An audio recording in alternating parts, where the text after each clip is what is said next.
My name is Emily Carter.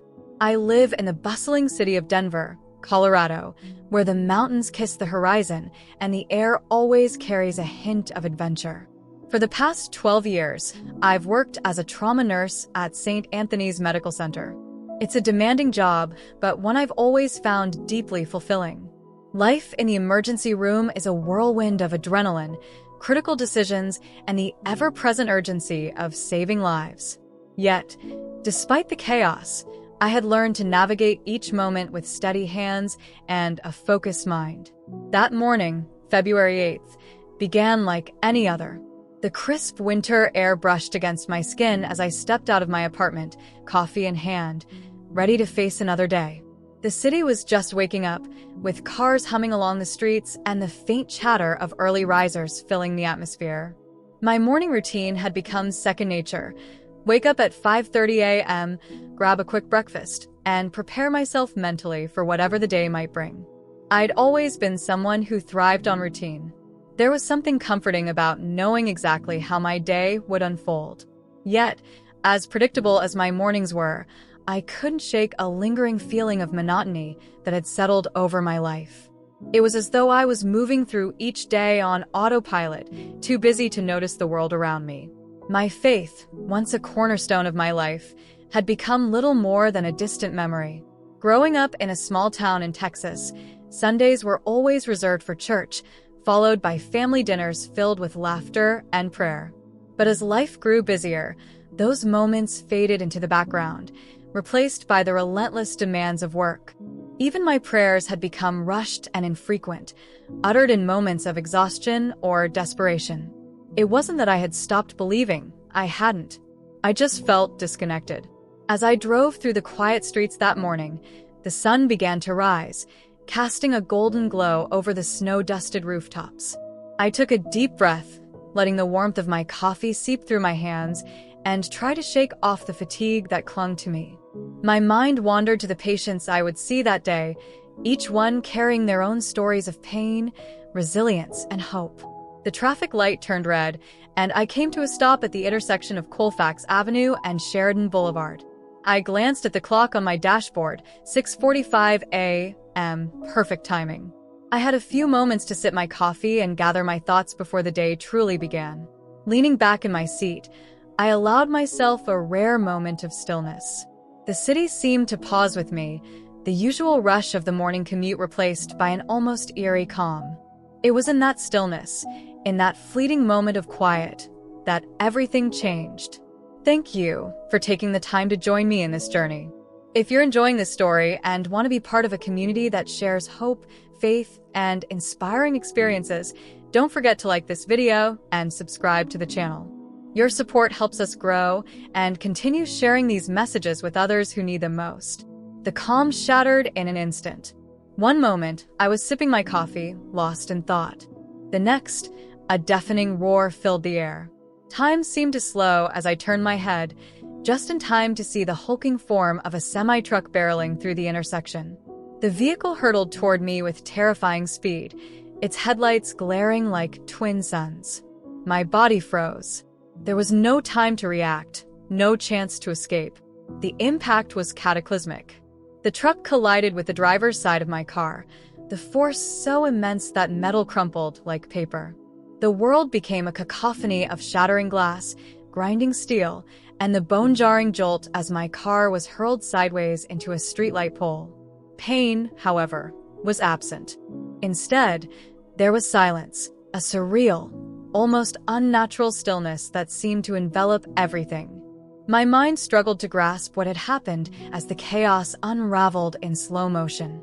I could see shards of glass suspended in the air, glinting like tiny diamonds against the early morning light. Then everything faded to black. The next thing I became aware of was an odd sensation of weightlessness. I couldn't feel the crushing metal or the restraints of my seatbelt. The pressure and chaos were gone, replaced by an unfamiliar lightness, as though I had been untethered from my body. My vision cleared, and I found myself hovering above the scene of the accident. Below me, the remains of my car were twisted and unrecognizable, pinned against the pole like a crushed soda can. Emergency responders swarmed the scene. I watched them move with practiced urgency, shouting instructions as they worked to extract a lifeless figure from the wreckage. It took a moment to register that the figure was me. My first reaction wasn't fear or sadness. Instead, I felt an inexplicable sense of peace. There was a detachment, as though I were observing a stranger's tragedy rather than my own. The EMTs pulled my body free, laying it on a stretcher. One of them checked for a pulse, shaking his head gravely.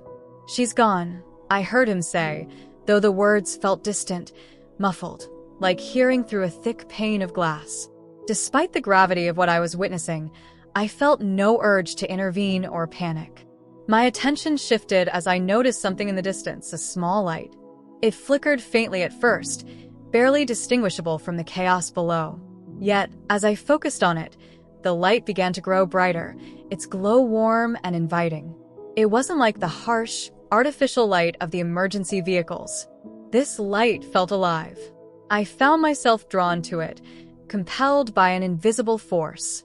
The world below, the flashing lights, the frantic voices, the lifeless body on the stretcher, faded into the background. The light grew closer, enveloping me in its brilliance. And then I was no longer above the accident. The light surrounded me, brighter and more vibrant than anything I had ever seen. It wasn't blinding, though. Instead, it felt alive, pulsing with warmth and energy. Every moment spent within its glow seemed to fill me with an indescribable peace, a peace that transcended anything I had known in life. I was no longer tethered to the chaos I had left behind. The noise of the accident, the frantic voices of the paramedics, and the broken body on the stretcher all seemed like a distant memory. In this place, time didn't seem to exist. It was as if I had stepped out of one reality and into another, one where everything felt whole. As I moved deeper into the light, I noticed that the colors around me were unlike anything I had ever seen. They weren't just brighter. They seemed to carry an essence, a life of their own. Shades of gold, white, and hues I couldn't even name danced together in perfect harmony. The air itself felt alive, humming with an energy that resonated in my very soul. I felt weightless, as though I had been unburdened from the physical limitations of my body. But more than that, I felt known. It was as if every part of me, every thought, every memory, every flaw, was laid bare and met with unconditional love. Then, in the distance, I saw it. At first, it was just a figure, barely distinguishable against the brilliance of the light. But as I drew closer, the figure became clearer, and my heart began to race, not with fear, but with awe. Standing before me was a presence so overwhelming, so pure, that I could scarcely breathe. It was him. He didn't look exactly like the depictions I had seen in paintings or movies. Yet, I knew without a shadow of a doubt that it was Jesus. His face radiated love and compassion, and his eyes, those eyes, seemed to see straight through me. They weren't harsh or judging. They were filled with a love so profound, so all-encompassing, that I felt as though I might crumble under its weight. When he spoke, it wasn't with words, not in the way we understand them. His voice resonated within me, filling every corner of my being. It was as though the very essence of his message was imprinted on my soul. "Emily," he said, his voice gentle yet powerful. "You are here because there is something you must see. Your journey is not over." He extended his hand toward me, and as I reached out to take it, the light around us seemed to shift. Suddenly, we were no longer standing in the endless brilliance. Instead, I found myself in a place that was both familiar and utterly foreign, a place that defied the limits of human understanding. The place Jesus brought me to was unlike anything I could have imagined. It felt both infinite and intimate, as though I was standing at the crossroads of eternity. The atmosphere was alive, humming with an energy that resonated deeply within me. Every color, every sound, every sensation was heightened, brimming with clarity and purpose. Jesus stood beside me, his presence steady and reassuring. With a wave of his hand, the space around us began to shift, like ripples on the surface of a calm lake. Slowly, Scenes began to materialize before my eyes, realities that coexisted but were separated by an eternal divide. The first vision was breathtaking.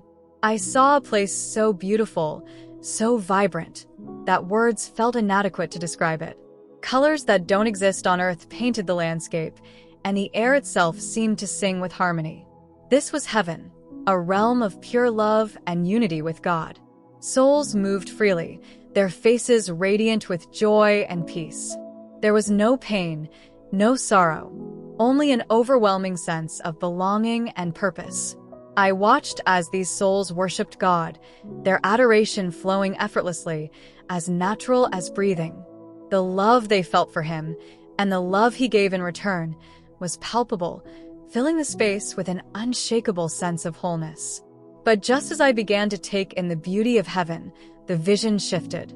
Darkness enveloped the scene, a stark and jarring contrast to the light I had just witnessed.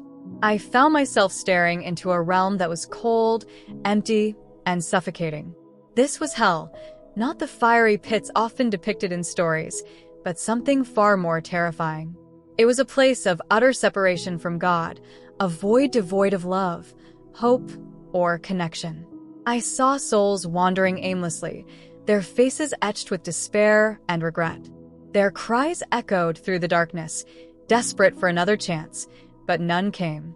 The anguish in their eyes was unbearable, a constant reminder of the choices that had led them there. Jesus' voice broke through the silence, filled with sorrow. "This is not my will for them," He said, "but I have given humanity free will, and their choices have eternal consequences." As I stood there, overwhelmed by the stark realities of these two eternal destinations, Jesus turned to me. His eyes, filled with both love and urgency, met mine. "You have seen the truth," He said. "Now you must share it. Time is short, and there are so many who do not know me. They need to understand that I am the way, the truth, and the life." I nodded, unable to speak, as the weight of His words settled in my heart. Thank you for watching and being part of this story. If you've made it this far, let us know in the comments your name and the city you're watching from. We'd love to give you a shout out in the next video. Don't forget to like this video and join our growing community of hope and faith. Your support helps us reach even more people with these messages. The vision faded, and I found myself standing once again in that ethereal space. The light around us was steady, its warmth wrapping me in a sense of peace, though my heart felt heavy with the weight of what I had just witnessed. The contrast between heaven and hell was seared into my soul, and I could still hear the echoes of joy and sorrow from the two realms. Jesus turned to me, His expression tender but resolute.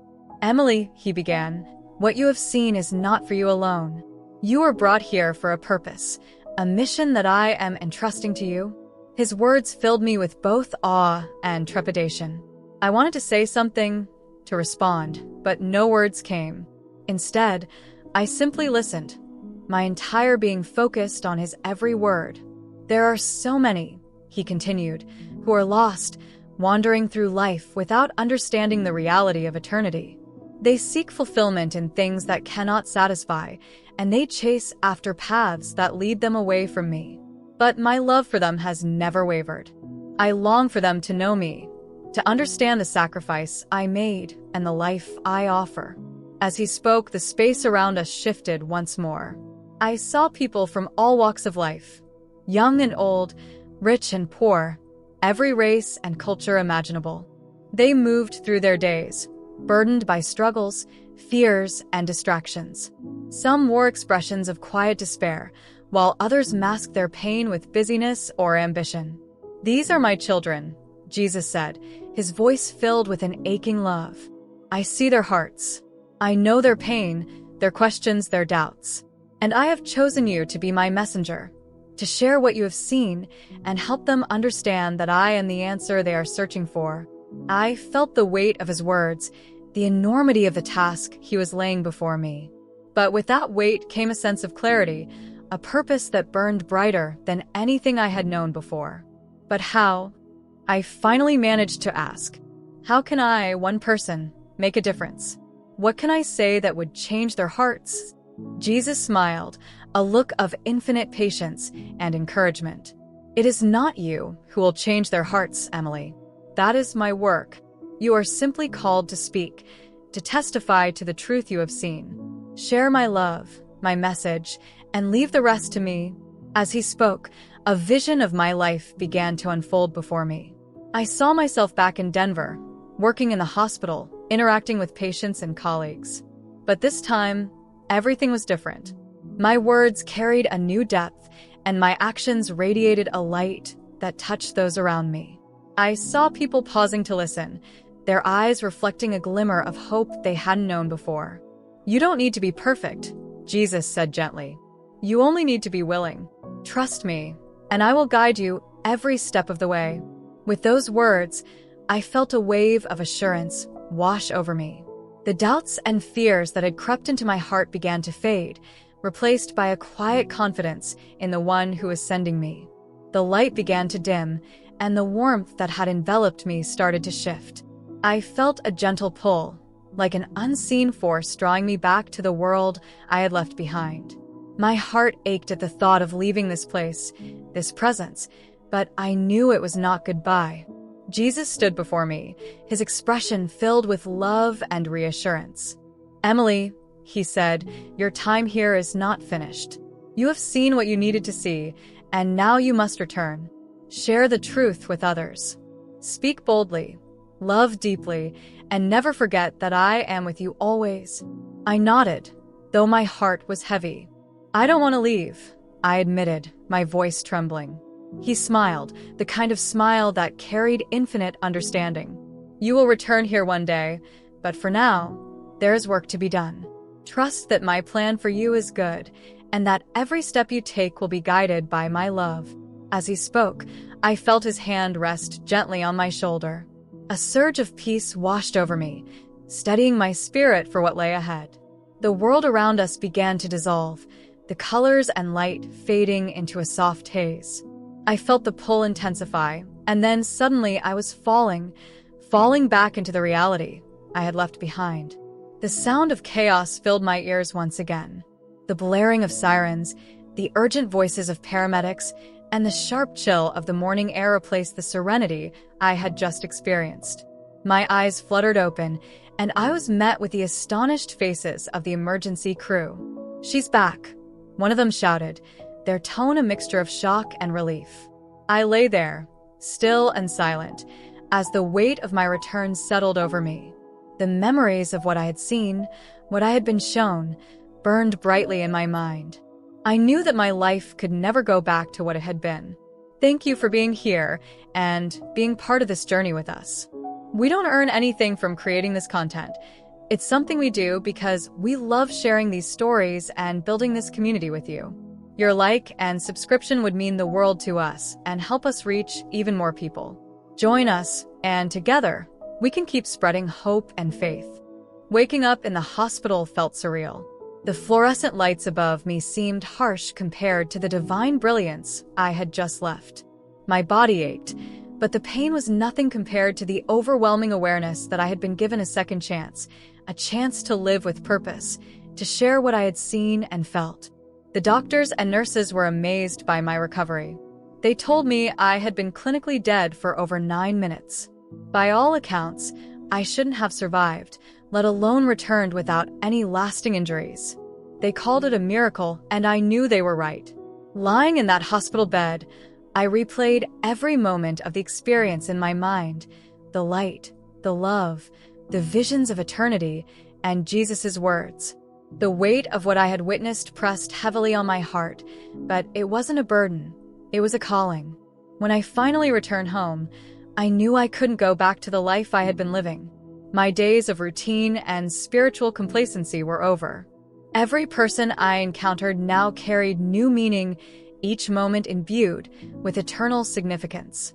I saw my colleagues, my patients, and even strangers on the street through a lens of divine love, understanding the depth of God's care for each soul. As the days turned into weeks, I began to share my story. At first, it was difficult to put into words the enormity of what I had experienced.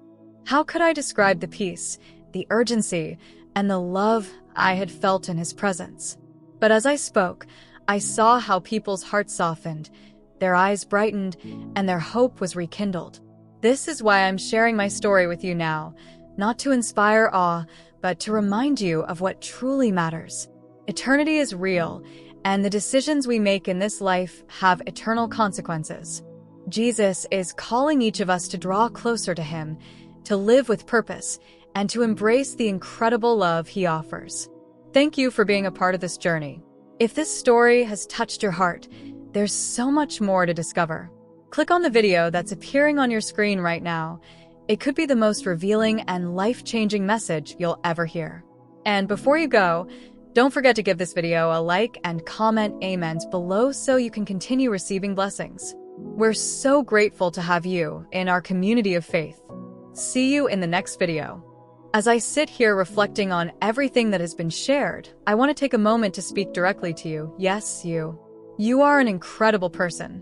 The fact that you've stayed with me on this journey, step by step, shows the depth of your heart, your faith, and your desire to connect with something greater.